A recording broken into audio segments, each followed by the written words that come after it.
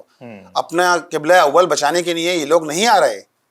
یہ المیہ ہیں اور یہ غلامی کی وہ صورتحال ہے کہ جس میں اس وقت پورا جو ہے وہ مسلم دنیا کے حکمران غلامی کے اندر جو ہے وہ جکڑے ہوئے ہیں. ان کے ذہن غلام ہیں. یہ معاشی طور پر اپنے آپ کو اس غلامی کے اندر محسوس کرتے ہیں, لہٰذا یہ آگے بڑھتے نہیں ہیں. یہ بتائیں, جماعت اسلامی نے اور الخدمت نے جو بھی امداد کی جا سکتی تھی بڑھ چڑھ کے اس کو امپلیمنٹ کرنے کی کوشش کی, لیکن آگے شاید سپلائی لائن نہیں ہے وہاں تک کہ ڈائریکٹلی چیزیں پہنچ سکیں. اور کچھ اسٹوڈنٹس بھی وہاں سے آئے جن کو یہاں پہ فیسیلیٹیٹ کیا جماعت اسلامی نے, اس میں طلبہ بھی تھیں. تو مزید بھی اس کے علاوہ کچھ آپ کے پروجیکٹس یا چیزیں چل رہی ہیں ریلیونٹ ٹو غزہ یا فلسطین؟ دیکھیں, غزہ جب سے یہ المیہ جنم لیا اس نے, غزہ میں الخدمت جو ہے وہ مستقل کنسائنمنٹ ہم یہاں سے بھیج رہے تھے. کراچی سے بھی جاتا رہا, لاہور سے بھی اور اسلام آباد سے بھی کنسائنمنٹ جاتے رہے, جس کے اندر بہت زیادہ فوڈ سپلائیز ہیں.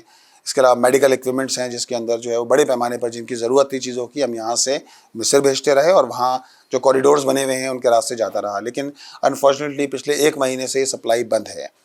اور ہمارا نیٹ ورک اندر بھی موجود ہے, ہمارا نیٹ ورک مصر کے اندر بھی موجود ہے, اور اسی کے ذریعے سارا سامان جو ہے وہاں جاتا رہا. لیکن اب 1 مہینے سے انہوں نے بجلی منقطع کر دی ہے, انہوں نے وہاں کا پانی منقطع کر دیا ہے, وہاں سپلائیز نہیں جا رہی ہیں. اور آپ دیکھیں نا, ورسٹ پوزیشن ہے, بچے اس کے نتیجے میں جاں بحق ہو رہے ہیں. اور یہ تو خود سوال بنتا ہے نا, اس وقت یہ سوال ہے اقوام متحدہ سے. میں ایک کوشچن یہ کرنا چاہوں گا, نیٹ ورک موجود ہے, جہاں تک سپلائی پہنچا سکے پہنچائی گئی, تو کیا اس میں افراد بھی جا سکتے تھے؟ یہاں سے ایک سوال ابھرتا ہے جو ان کی مدد کرنے کے لیے وہاں پہ جا سکتے ہوں اگر کوئی ولنگ ہو. ایسا نہیں, ایسا کچھ نہیں ہے. وہاں سے صرف سپلائیز جاتی تھیں, اور ان کو میرا خیال ہے سپلائیز ہی کی ضرورت ہے. ان کو ضرورت ہے میڈیکل ایکوپمنٹس کی ضرورت ہے, ان کو ضرورت ہے مالی تعاون کی ضرورت ہے, ان چیزوں کی ان کو ضرورت ہے, فوڈس کی ضرورت ہے ان کو. آپ دیکھیں نا کتنی بڑے پیمانے پر وہاں بچوں کی شہادتیں ہوئی ہیں, اور آج بھی بچے جو ہے وہ بلک رہے ہیں. خوراک کی کمی کا سامنا ہے, وہاں بجلی موجود نہیں ہے, پانی کا جو ہے وہ سپلائی موجود نہیں ہے, میٹھے پانی کا سسٹم موجود نہیں ہے وہاں کہ وہاں کے لوگوں کو پہنچ سکے. اب یہ پورا ایک المیہ جنم لے رہا ہے جس کے نتیجے کے اندر قحط کا ماحول پیدا ہو گیا ہے. کراچی میں کچھ واقعات ہوئے منم صاحب جس میں لوگ مشتعل ہوئے, اور وہ برانڈز جن کا بائیکاٹ لوگ کر رہے ہیں لیکن اس کی انٹینسٹی کم ہوئی. تو ڈو یو تھنک کہ ابھی جو دن آگے چل رہے ہیں, کیونکہ جو ویڈیوز لوگ دیکھ رہے ہیں اشتعال بڑھ رہا ہے, غصہ بھی ہے, اور وہ پھر یہ بھی دیکھ رہے ہیں کہ وہ برانڈز جو ان کے سپورٹنگ برانڈز ہیں یا کمپنیز ہیں دیکھ کے پھر ان کے غصہ بھی آئے گا. تو اس چیز کو کیا پولیٹیکلی کور کیا جائے گا, یا قوم جو ہے یا ہجوم جو ہے وہ بالکل بے قابو ہو جائے گا؟ نہیں, میرا خیال ہے کہ دیکھیں, جب حکمران اپنا رول ادا نہیں کرتے, ریاست اپنا رول ادا نہیں کرتی, تو پھر یہ بدقسمتی سے اس طرح کے واقعات تو ہوں گے نا. کہ جب آپ جو ہے وہ کوئی رول ادا نہیں کریں گے, صرف جو ہے وہ دیکھیں ایز اے پولیٹیکل پارٹی, ہم تو ایک پولیٹیکل پارٹی ہیں, ہماری حکومت نہیں ہے, لیکن سب کے باوجود ہم جو رول ادا کر سکتے ہیں, ہم نے لوگوں کو اویئرنیس دی ہے, ہم نے لوگوں کو شعور دیا ہے کہ آپ جو ہے وہ آپ کے پاس آلٹرنیٹس موجود ہیں, آپ ان آلٹرنیٹس کو استعمال کیجئے, آپ صہیونی مصنوعات کو استعمال نہ کریں, اس کا فائدہ ڈائریکٹ اسرائیل کو پہنچے گا.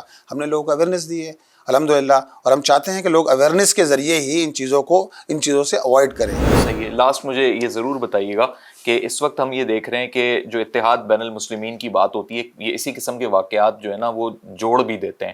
یعنی وہ جو مسالک ہیں جو بہت سارے اختلافات رکھتے ہیں لیکن کچھ چیزوں پہ ایک ہو جاتے ہیں.